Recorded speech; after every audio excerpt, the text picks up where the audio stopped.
conosco. Hoje eu não vou nem rodar a vinheta, porque eu acabei me atrapalhando aqui. Já vou trazer a Márcia direto para a nossa conversa hoje aqui no programa. Márcia, seja bem-vinda, bom dia. Obrigada por ter esperado, viu? Bom dia, Beverly. Bom dia, ouvintes. Tá tudo certo, a gente não pode pirar com pequenos problemas da vida. Tá tudo certo e vida que segue, né, Beverly? Obrigada, obrigada. Márcia, vamos falar. Nós estamos numa série esse mês todo sobre as repercussões pontualmente de algumas áreas, situações, comportamentos recorrentes que impactam na saúde mental, porque nós estamos na campanha do Janeiro Branco. E, obviamente, Márcia, a gente hoje ia falar de um dos temas aqui, já se encaminhando para os fechamentos, mas a Márcia me trouxe algo que é importante: é o quanto o medo impacta na nossa saúde mental. E eu concordo super contigo, Márcia. Assim, a gente tem medo de quase tudo. Eu sou uma pessoa, vou confessar aqui, tenho muito medo. Medo de não dar conta, medo de não chegar a tempo, medo de não ser suficiente. São coisas, são medos do nosso tempo, né, Márcia? A gente, enfim, medo faz parte, né, da saúde mental do ser humano, né? Porque sem medo nós seríamos totalmente inconsequentes, então não é ruim ter medo. A questão é a intensidade com que esse medo se apresenta na nossa vida e o que a gente faz com ele. Então, quando a gente pensa, por exemplo, em relação a medo e finanças, a gente tem alguns medos específicos, né? Mapeados aí já por vários estudiosos, né? Quais são os medos que mais se relacionam com a questão financeira? Então, vamos lá, nós temos, por exemplo, o medo da pobreza, o medo da crítica, eu tenho minha colinha aqui, tá? O medo da doença, o medo da velhice, o medo de perder amor e o medo da morte, que são medos óbvios. Agora, desses, o medo que mais nos atrapalha, que mais impacta negativamente na nossa escolha, na nossa decisão, na forma como a gente se relaciona com o dinheiro, olha só, Beverly, é o medo da pobreza. Olha que interessante. Nossa, não sabia disso. Uhum, uhum. O medo da pobreza, o que que acontece? E não significa que a pessoa seja necessariamente pobre ou tenha recursos menores, não, mas ela tem isso como uma verdade para ela. Tanto é que a gente vai ver pessoas, e na nossa região isso ainda é mais comum, que vem de uma herança cultural, de uma herança de escassez, quando lá os primeiros, né, imigrantes italianos ou especificamente mais os italianos mesmo, nem tanto os alemães, vêm para cá, encontram uma situação de escassez extrema e isso fica no nosso DNA, fica no nosso inconsciente coletivo, ou seja, a gente encontra pessoas que têm bastante dinheiro, inclusive, mas que têm uma sensação, um pensamento e um comportamento de pobreza.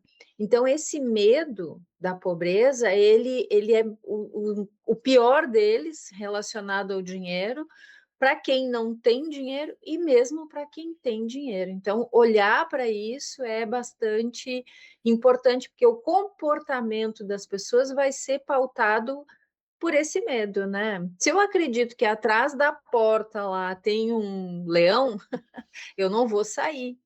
Se Uhum. tem ou não, já é outra história. A questão é o que eu entendo, o que eu penso, a minha realidade psíquica, né? Então, por isso que é legal quem está aí nos ouvindo, quem vai nos ouvir, qual é o nível de intensidade que talvez a pessoa tenha de medo em relação à pobreza. Vamos pensar numa escala de 1 a 5. Eu estou na escala 1, eu estou na 4, eu estou na 5, então isso vai direcionar totalmente a minha vida e as minhas decisões. Agora, Márcia, tu trazes algo que eu sempre me lembro, assim, que nós vivemos uma época marcada também pelos superlativos, né? É 8 ou 80, é tudo ou nada, é tá comigo ou tá contra amigo, né? Tá comigo Ah, ou tá contra a gente? E eu queria te aham. perguntar sobre essa lógica que muitas vezes eu tenho ouvido já alguns especialistas falando, e eu ouvia com outro termo, né? É a crença da escassez e a crença da abundância. Só que aí, nós, pessoas comuns que não estudamos, a gente compra essas ideias que são vendidas na internet. Ah, vamos combater a escassez com a crença da abundância. E aí a gente começa a achar que a gente pode gastar, porque assim, eu vou gastar mais do que eu posso, eu vou me dar presentes, eu vou confiar, vou fazer, porque assim o universo é cheio de abundância, mas eu não faço a minha parte, sabe? Eu fico esperando que alguma coisa divina, miraculosa, vá acontecer para pagar as minhas contas no mês seguinte, porque eu gastei todo o dinheiro, eu não me planejei. Então, como fazer um ponto de equilíbrio entre escassez e abundância? É a pergunta de milhões, né, a gente responde aqui, depois a gente recebe os royalties aí, Beverly, porque na verdade, como qualquer equilíbrio na vida, é extremamente difícil a gente conseguir, né, estabelecer e estar nessa gangorra de equilíbrio, né. Eu gosto, já falei aqui, mas gosto de repetir, gosto muito da definição que Aristóteles traz. Para quem não sabe, é um filósofo e vale a gente beber nas coisas antigas, nos pensamentos, enfim, né? Então, ele traz para nós a definição de equilíbrio, que é a reta razão, ou seja, é também um respeito próprio. Então, olha que interessante, o equilíbrio é quando eu me respeito, é quando eu uso uma medida justa, né? E principalmente essa questão do respeito. Então, vamos pegar aí teu exemplo, né? Que oscila muito, realmente, né?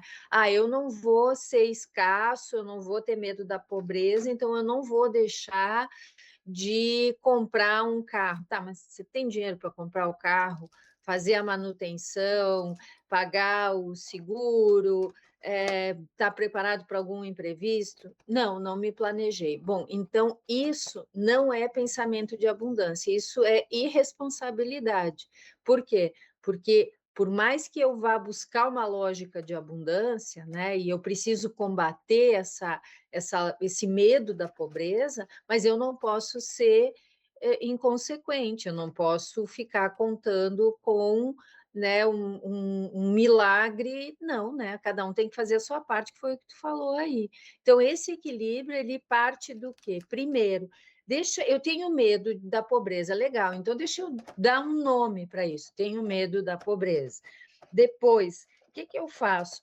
Eu vou separar o que é realidade e o que pode ser só um pensamento meu.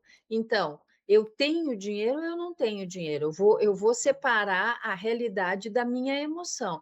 Como que eu faço isso? Matemática, conta. Ah, eu ganho 5 mil, eu gasto 3 mil por mês, eu tenho uma sobra de 2 mil, isso não me enquadra na pobreza. Então, isso é realidade. Então, primeiro eu dei o nome, eu entendi o que eu estou sentindo, porque esse sempre é o primeiro passo, que é a gente ter esse autoconhecimento. O segundo, eu separo, então eu vou para a realidade. O terceiro é, tá, eu não tô nesse processo de escassez ou de pobreza, então eu vou treinar meu cérebro para isso, né? Porque a gente precisa fazer esses treinos. Então, como é que eu faço isso? Não, olha só, eu tenho essa reserva aqui. Hoje eu não tenho essa reserva, mas em breve eu vou deixar de terminar, pagar essa conta, então eu começo a fazer aí um plano, um planejamento, começo a economizar esse dinheiro. Então, eu entendi que o meu medo de pobreza, ele não se justifica com a realidade, estou no equilíbrio, né? Só Perfeito. que não é tão simples, a gente precisa estar atento, precisa estar olhando para isso. Nossa, que baita sacada mesmo, né, diferenciar uma coisa da outra. Márcia, a gente está indo para a reta final hoje da nossa entrevista. O que que você acha, assim, não pode ficar sem que a gente reforce, né, sobre a questão do medo atrelado ao nosso comportamento ou à nossa saúde mental? Ótimo. Bom, vamos lá. Para a pessoa ter certeza mesmo que ela não está só presa no medo, vai alguns pontos aí que eu acho que eles são fundamentais. Primeiro, quando a gente tem muito medo da pobreza, a gente aceita trabalhar ganhando menos do que merece. Por quê? Porque como eu tenho medo da pobreza, eu vou aceitar qualquer coisa para não continuar no circuito da pobreza. Portanto, avalia se o que você ganha está de acordo com a sua entrega de fato. Tem muita gente muito boa ganhando muito pouco. e muita gente mais ou menos ganhando muito, porque não tem o medo da pobreza. Aí pode não ser tão honesta, mas está aí. Então, avalia. Segunda coisa, quem tem medo da pobreza, evita investir. Acha que não tem, que não é para ela, acha que não vai conseguir, acha que não vai dar conta. Um outro comportamento é que gasta compulsivamente. Não, não quero ser pobre, eu não quero me sentir pobre, e aí vai comprar o que não pode, e aí vai se endividar. Então, também tem esse outro lado, né? Muitas vezes a pessoa também vai confundir segurança com uma inação, ou seja, eu estou seguro com o meu dinheiro, eu não vou investir, na verdade, poderia estar aí fazendo seu dinheiro render muito mais. E o último ponto é a pessoa viver num modo sobrevivência, né? Gasta o mínimo, eh, não se dá nenhum direito, não tem lazer, porque precisa guardar, guardar, guardar, guardar. A gente tem que ter esse equilíbrio entre o guardar e o estar abrindo mão. E a prosperidade, ela está justamente no equilíbrio, Weber. Márcia, obrigada, viu? Um abraço para você, até semana que vem. Até, tchau, tchau.